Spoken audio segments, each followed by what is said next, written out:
अब जंतर मंतर पर भरत तिवारी का पूरा परिवार दिखेगा। इंसाफ की मांग होगी, पुलिस की वर्दी उतारने की डिमांड होगी, क्योंकि गांव वाले और भरत तिवारी का परिवार यही कह रहा है। भरत तिवारी एनकाउंटर के 28 दिन हो चुके हैं। 17 जुलाई को इस घटना को 1 महीना पूरा हो जाएगा और इसलिए 17 जुलाई को बड़े प्रदर्शन की तैयारी है। आखिर जंतर मंतर पर कैसी तस्वीर होगी और क्या पुलिस वालों की संख्या अभी और बढ़ेगी जिन पर इस मामले में एक्शन होगा, सब इस 10 मिनट में आपको बताएंगे। नमस्कार, कैपिटल टीवी की स्पेशल स्टोरी में आपका बहुत बहुत स्वागत है। मैं हूं आपके साथ हर्ष भारद्वाज। 17 जुलाई को भरत तिवारी एनकाउंटर मामले को 1 महीना होने जा रहा है।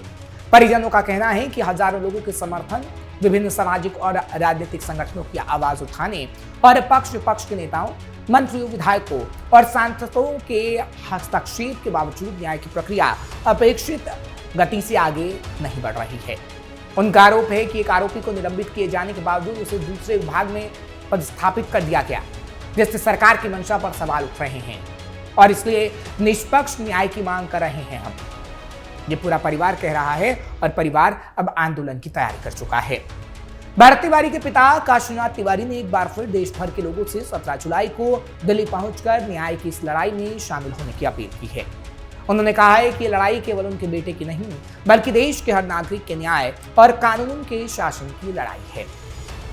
भरत तिवारी की माता ने भी भावुक अपील करते हुए कहा कि न्याय में हो रही देरी से पूरा परिवार पीड़ित है। उन्होंने कहा कि उनकी आवाज देश के प्रधानमंत्री नरेंद्र मोदी और केंद्रीय गृह मंत्री अमित शाह तक पहुंचे, ताकि उनके बेटे के दोषियों को सख्त से सख्त सजा मिल सके। सामाजिक कार्यकर्ताओं से मुकदमा वापस लेने की मांग। परिजनों ने यह भी आरोप लगाया कि भरत तिवारी के समर्थन में आवाज उठाने वाले कई सामाजिक कार्यकर्ताओं और संगठनों के सदस्यों पर भोजपुर पुलिस ने मुकदमे दर्ज किए हैं। परिवार का कहना है कि पहले उनके परिजनों के सदस्यों पर भी प्राथमिकी दर्ज की गई थी, जिसे बाद में वापस ले लिया गया। अब सरकार से मांग की गई है कि न्याय की लड़ाई लड़ रहे सभी सामाजिक कार्यकर्ताओं और संगठनों पर दर्ज मामलों को भी वापस लिया जाए। परिवार ने कहा कि उनका उद्देश्य केवल भरत तिवारी को न्याय दिलाना नहीं, बल्कि ऐसी घटनाओं की पुनरावृत्ति रोकना भी है। उन्होंने देश भर के नागरिकों से 17 जुलाई को जंतर मंतर पहुंचकर न्याय की इस लड़ाई में अपनी भागीदारी सुनिश्चित करने की अपील की है। वो बार बार लगातार यही कह रहे हैं कि न्याय नहीं मिल पा रहा है और पूरे देशवासियों से हम जंतर मंतर पहुंचने की अपील कर रहे हैं। न्यायिक जांच के आदेश पर सवाल। परिवार ने जांच के आदेश पर भी सवाल उठाए। उनका कहना था कि न्यायिक जांच या किसी प्रकार की इंक्वायरी केवल मामले को लंबा खींचने और जनता का ध्यान भटकाने का माध्यम बन जाती है। हत्या जैसे गंभीर मामले में अलग से जांच कराने की आवश्यकता नहीं है, बल्कि सीधे हत्या का मुकदमा दर्ज कर विधिसम्मत विवेचन होना चाहिए।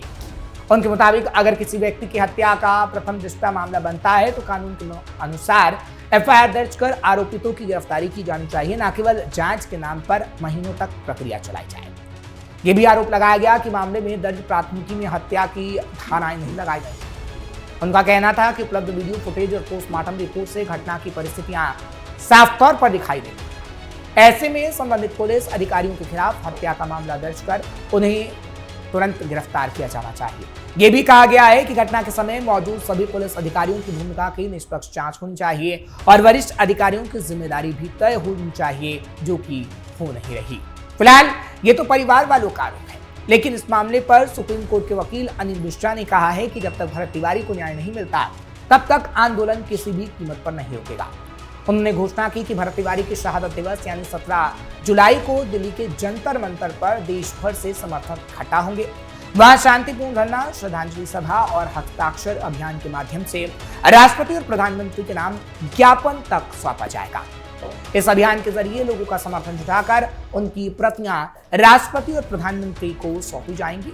उन्होंने कहा कि यह आंदोलन केवल एक व्यक्ति के न्याय का नहीं, बल्कि कानून के शासन और भ्रष्टाचार के खिलाफ भी होगा। हम लड़ाई लड़ेंगे। वकील का दावा था कि भरत तिवारी भ्रष्टाचार और पीड़ितों के अधिकार के लिए आवाज उठा रहे थे, इसलिए उनकी हत्या की गई। अनिल मिश्रा ने कहा है कि अगर सरकार वास्तव में निष्पक्ष कार्रवाई करना चाहती है तो घटना से जुड़े सभी अधिकारियों को तत्काल निलंबित कर उनका तबादला कर दिया जाए, ताकि जांच या विवेचना पर किसी प्रकार का प्रभाव न पड़े। घटना के बाद भी कुछ अधिकारी रात के समय गांव पहुंचकर परिजनों और ग्रामीणों पर दबाव बनाने का प्रयास कर रहे हैं। वकील ने कई आरोप लगाए। उन्होंने मुख्यमंत्री से ऐसे अधिकारियों को तत्काल हटाने की मांग करते हुए कहा कि इससे निष्पक्ष कार्रवाई की उम्मीद मजबूत होगी और हम बड़ी मांग करते हैं क्योंकि पुलिस ने बड़ी गलती की है और पुलिस को सजा मिलनी चाहिए।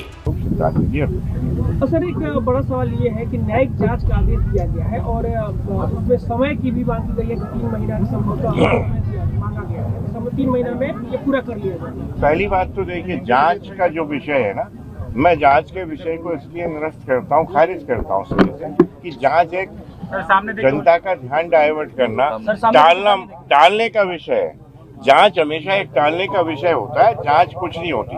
क्योंकि जहाँ तक सवाल है, हमने जो पढ़ा है आज तक, हम अभिभाषक खुद भी हैं, तो हमने जो देखा है, कोर्ट में भी प्रैक्टिकली देखा है, जांच जो है ना, जांच कोई महत्वपूर्ण अपना रोल अदा नहीं करती कानूनी रूप से। इसलिए जांच को मैं सिरे से निरस्त करता हूँ। साथ ही मैं ये जरूर कहूँगा कि अगर FIR की भी गई है तो उसे पुरानी जो हमारी IPC है उसमें 302 में क्यों नहीं किया गया। 302 क्लियर कट केस बनता है, इसमें ना तो सेल्फ डिफेंस का सवाल है, ना किसी अन्य बहाने लेने की आवश्यकता है। 302 का केस बनता है। मैं कहता हूँ ऊपर से, चोटी से लेके नीचे तक सारे पुलिस वाले इंक्लूडिंग SP, क्योंकि बिगर SP की अनुमति के कोई भी पुलिस ऑफिशियल जो सबऑर्डिनेट है उनके, वो कोई भी ऐसा कृत्य नहीं कर सकता। और जब आपने कृत्य को देखा है तो आपने देखा होगा कि उस आदमी को पहले सरेंडर कराते हैं, सरेंडर करा के पकड़ा जाता है, पकड़ के उसे सराउंड करते हैं, सराउंड करने के बाद उसमें 3 गोली। भरत भूषण तिवारी को क्यों मारा गया? दरअसल रिपोर्ट के मुताबिक पुलिस ने जो जानकारी दी है, भरत अवैध पिस्टल लेकर सार्वजनिक रूप से घूम रहा था, हवा में फायरिंग कर रहा था और पुलिस टीम पर भी गोली चलाई गई। 16 जून को घर पर पहुंचने पर उसने विरोध किया। 17 जून को STF और लोकल पुलिस ने घेरा। उसने फायरिंग की तो खुद की रक्षा में पुलिस ने पैर पर उसके गोली चला दी। पुलिस ने उसे मानसिक रूप से अस्वस्थ बताया और इलाज की प्रक्रिया शुरू करने की बात कही थी। हालांकि भरत ने फेसबुक लाइव में पिस्टल फेंक कर सरेंडर कर दिया था। इसके बावजूद 3 से 4 या 4 से 5 गोलियां मारी गई, ये परिवार कह रहा है। परिवार कह रहा है कि वो निहत्था था, मानसिक रूप से परेशान नहीं। परिवार का आरोप है कि फर्जी एनकाउंटर था। मां ने हत्या और जहर दिए जाने का भी बड़ा दावा किया था। अब तक क्या क्या हुआ? 16 जून की तारीख जब पुलिस भरत के घर पहुंची, पिस्टल लेकर लाइव वो कर रहा था। 4 घंटे बातचीत चली, पुलिस बिना हथियार छीने लौट गई। लेकिन 17 जून की वो तारीख आई जब भरत घर से निकला, लाइव किया, खेत के पास पहुंचा, पुलिस ने घेर लिया और लाइव में उसने मांगी पूरे करने पर सरेंडर करने की बात कही थी, जो फेसबुक लाइव कर रहा था। पिस्टल भी फेंक दी थी, लेकिन लाइव बंद और उसका एनकाउंटर हो गया। हालांकि पैरों के निचले हिस्से में उसकी गोली लगी, खून ज्यादा बहा, हालत बिगड़ी तो PMCH ले जाया गया, जहां उसकी मौत हो गई। इस मामले में कई वीडियो वायरल भी सामने आए। पुलिस का दावा है कि उसने फिर हथियार उठाने की कोशिश की थी और आत्मरक्षा में पुलिस ने गोली चलाई। अब तक कौन कौन गिरफ्तार? पुलिस ने 3 से 4 अधिकारियों को सस्पेंड किया है। शाहपुर SHO राजेश कुमार मालाकार, एक SI और कांस्टेबल। सस्पेंशन एनकाउंटर से पहले वाले लापरवाही के लिए बताया गया। भरत के पिता काशीनाथ तिवारी और भाई चंदन तिवारी पर इस मामले में FIR हुई। उन पर अवैध हथियार रखने और संरक्षण देने का आरोप है।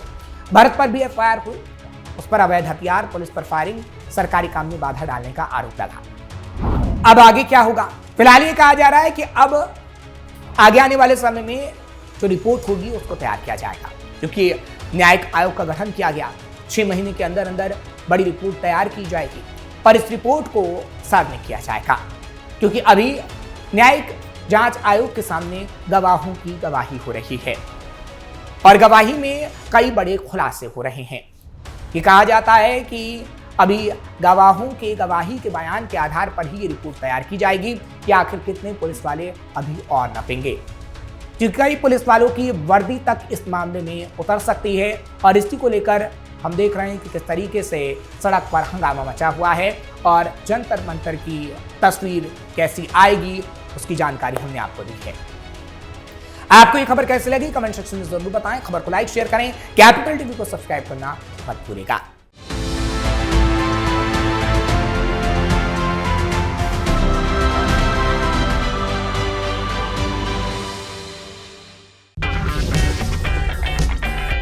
अगर आपको हमारा वीडियो पसंद आया हो तो इसे लाइक करें, हमारे चैनल को सब्सक्राइब करें और हाँ, बेल आइकन दबाना ना भूलें। ताकि आप तक हमारे वीडियो की नोटिफिकेशन पहुंचती रहे। आप अपना सुझाव हमें कमेंट बॉक्स में दे सकते हैं। हमारे साथ जुड़ने के लिए शुक्रिया।